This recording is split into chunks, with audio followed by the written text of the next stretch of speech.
All right, now down to our very last section of the day. And before you move to this slide, it should have said on the previous slide, the solution of a disjunction will be all the solutions from both parts, all of them. Okay. Math tip. Remember to substitute some sample answers back into the original inequality and continue your work. Now, again, these are with disjunctions, all of them. And with conjunctions, it's only the ones they have in common. So let's take a look at example C that has been worked for us. It says, solve and graph the compound inequality 2x minus 3 is less than 7, or 4x minus 4 is greater than or equal to 20. So we're going to solve each one of them separately.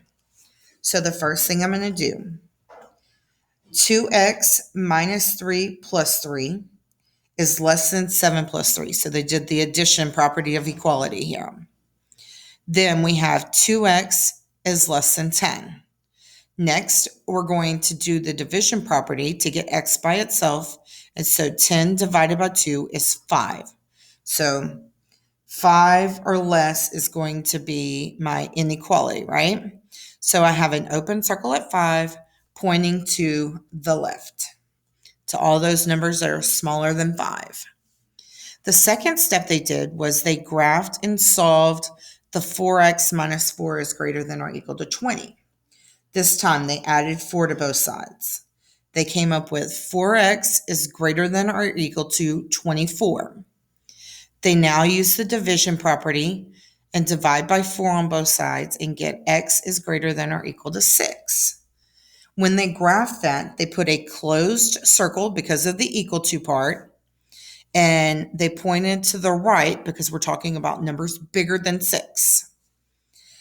Now, here in step 3, it says combine the solutions. So we have x is less than 5 or x is greater than or equal to 6. So if you remember back in step 1, we had an open circle at 5 pointing to the left. So they brought that down. Then in step 2, we had a closed circle at 6 pointing to the right. So they brought that down because all of the solutions. So from both pieces, all of it. Remember earlier, it was only the parts that they had in common. Okay, so keep that in mind when we're talking about or versus and. Now, for the next 5 minutes, I want you to work on the try these C, A, and B. I want you to work through and come up with your final graph. On the next slide, you're going to see a matching, and it's going to have these inequalities, and it wants you to match it to the number line that contains all the solutions. Go ahead, take the next 5 minutes, work through those problems. Good luck.